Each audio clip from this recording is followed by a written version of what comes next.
Years ago, humanity almost got annihilated by magical armored insects called devil beetles. These devil beetles drove humanity off of the lands, and now they are forced to live on floating cities. However, the wizards from Sky Wizard Academy fight them off. Kanata, who was once called the strongest swordsman, is now labeled as a traitor. Kanata is given a chance to regain his lost respect by instructing a team of misfits girls. Insects with magical powers called devil beetles rise up to fly from Earth to the sky. Kanata age: Yuri Floster, Chloe Sevigny and Lloyd Alwyn fight a large number of Archanar's insects. Kanata saves Yuri from an Archanar's attack. Chloe throws a long-range attack, but more and more devil beetles arrive as reinforcements. Kanata asks everyone to retreat and decides to fight them alone, and he finds a huge Archanar appearing before him. 6 months later, in the Mistgun City floating in the sky, Kanata is referred to as a traitor now. Chloe briefs Freon Flamel, who is the Sky Wizards Academy's head, about the fired E601. Reiko Flamel is a delusional narcissist. Lekti Eisenach is an introverted but enthusiastic girl, and Misora Whitale, the leader of Team E601, who has a total of 124 losses. Freon asks Chloe to find an instructor for the useless girls. Kanata, who works in the warehouse, now learns that he is summoned by Freon to her office. On his way to Freon's offices, Kanata stumbles into a red-haired loudmouth girl with bread in her mouth. They both trip. Her bread and jam sticks to Kanata's pants. The girl blames Kanata for that and calls him a pervert, but Kanata disappears from the scene. While washing his pants, he finds a girl looking at herself, obsessing about her beauty in the mirror. She notices Kanata without his pants and thinks that it is the result of her beauty. Kanata vanishes from there as well, as she shouts at him as a pervert. In a hurry, he enters the girl's bathroom. Lekti catches him coming out of the bathroom. In tears, she tells Kanata that it is the girl's bathroom and asks him if he is a pervert. Kanata runs from there, saying out loud that, "I'm not a pervert." Kanata runs into Yuri Floster in the stairway, who calls him a traitor in a sarcastic way and gets angry at him. Chloe finds them and tries to calm Yuri down.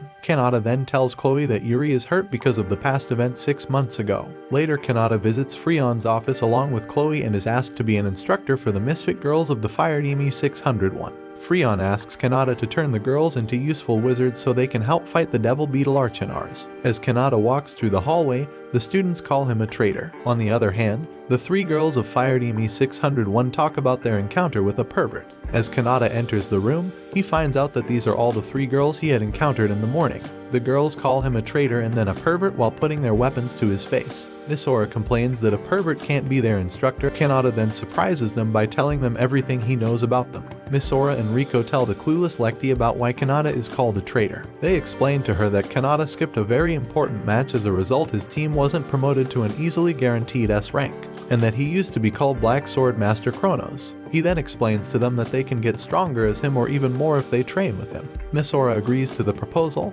but Riko refuses by saying that as a divine being, she doesn't need to train.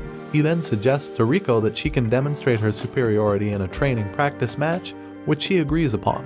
Kanata and fired E601 fly high to the sky for a practice match. The girls get irritated to see that Kanata is not even using fly magic to face them. Kanata asks them that they can use their weapons to bring him down, and if they can bring him down, the training exercise would be over. Kanata flies away while saying the rules to them. Misora starts chasing Kanata alone, leaving the other 2 behind. Kanata notices at once that there is zero teamwork. He finds Misora's speed and stamina are impressive. Misora draws her weapon from her ring and tries to hit Kanata with it. Kanata escapes into the clouds. As he holds Misora into his target, he finds Lekti behind him with her twin swords Amano Habakiri. Kanata finds that Lekti's moves are strong, but she gets nervous in front of the enemy. Meanwhile, Riko takes Kanata into her target range with the help of her magic gun Athena. Kanata easily dodges the attack but finds Lekti in the target range and saves her by blocking the attack precisely with his small blade. Kanata acknowledges Riko's aim but says that it is too accurate and hence easy to dodge. Meanwhile, Misora keeps searching for Kanata cluelessly and doesn't find him.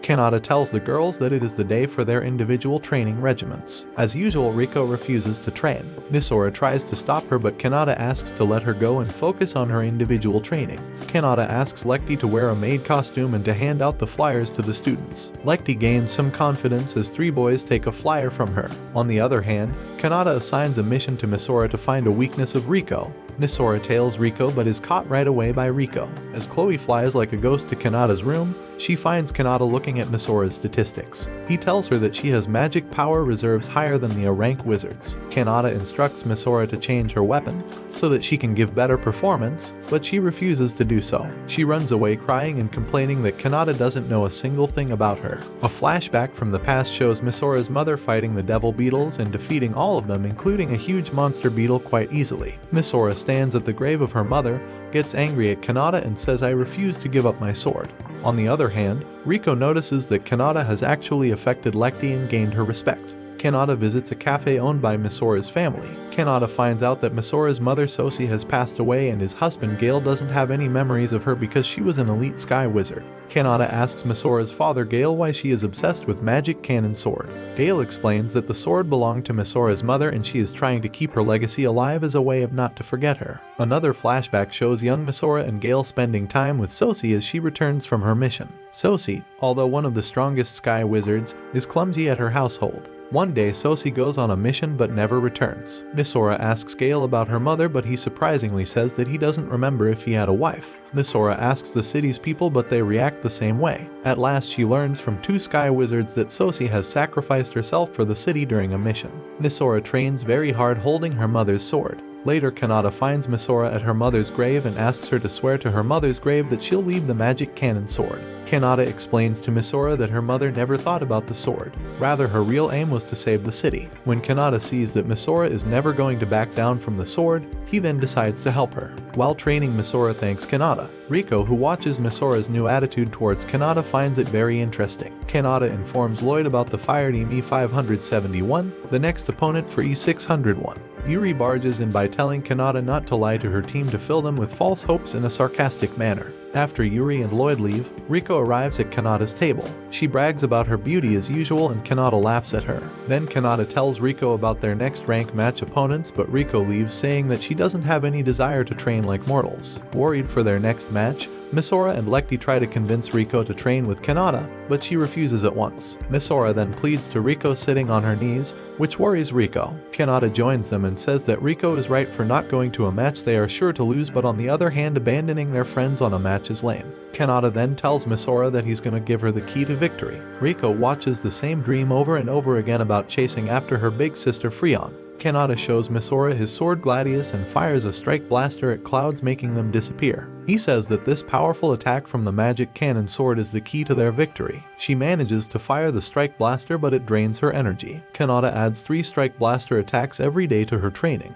Meanwhile, Riko watches everything from a distance and acknowledges the new attack. After watching Lecty's improvements, she questions if she could match her sister with the help of Kanata's training. Kanata suddenly vanishes from Riko's vision and she finds him behind her. Kanata then tells her that she has the highest ranking detection type skill, clairvoyance ability. Riko points out a flaw in Kanata's plan, but Kanata says that she is to fill in the flaw. Kanata finally manages to get on Riko's good side and gets an opportunity to tick her brain into thinking about improving. She then decides to join the training. Fire Team E601 and E571 come face to face and suddenly an alarm alerts them about the devil beetles approaching the Mistgun City. Freon orders to send all E-rank teams to help with evacuations and A-rank wizards to the sky. Kanata's team successfully evacuates the citizens. Riko questions Kanata why he is not helping at front lines when Lecty shows up with a little girl who was separated from her mother. Chloe takes the whole squad of devil beetles with one shot. Yuri praises her and tells her that she is not going to use her spear anymore. Meanwhile, Lyod comes with the news that a new squad of devil beetles has broken through the city defenses. As the devil beetles enter the city, Freon orders to send every single wizard to save the city. Misora tries to aim an attack on a devil beetle but misses. She gets a beetle with another shot. In the third shot, she takes out all the devil beetles with a strike blaster, destroying the street along with her dad's cafe. A chimera, the leader of devil beetles, appears. Freon suggests killing Chimera and every other beetle will fall back. Fire Team E571 kills the Chimera, but devil beetles don't stop. Kanata tells his team that there is another Chimera. Riko finds the other Chimera using her clairvoyance. Yuri feels overwhelmed by the number of devil beetles and wishes to get inside the city to save it. Chloe and Lloyd tell her not to worry as they can rely on Kanata in the city. Kanata asks Fire Team E601 to destroy the Chimera, but they don't feel confident in doing so. He then encourages them and manages to get them to agree with him. As the Fire Team E601 starts the fight, Kanata orders Lekti to distract the Archinars, which she performs well. Riko uses long-range attacks to cover for Misora. Misora then gets into the firing range and destroys all beetles with her Strike Blaster attack. But more and more beetles keep coming. Misora fires a third Strike Blaster and finishes off every single beetle. Suddenly a green laser beam is fired at Misora, which Kanata blocks while taking the hit. A new and more powerful Chimera shows up, destroying the city. Kanata decides to take on the new Chimera as black aura comes rushing out of his body. With his stunning speed and power, he manages to injure Chimera. Kanata then kills the big Chimera with his powerful Dark Strike Blaster. Kanata falls from exhaustion. Yuri watches all the beetles stepping back and Lloyd tells her that Kanata has taken care of them. As Ryo runs in order to save Yuri, he notices the fallen eye of Chimera. The three girls find Kanata thinking that he is dead, but he wakes up saying their sky is clear. Later, Kanata shows up at the stadium with his broken arm. Yuri happens to be there and asks Kanata about his arm. Eventually, Fire Team E601 seconds match arrives and Kanata says that his team is going to outrank the whole academy. The next moment, they see Fire Team E601 lose terribly.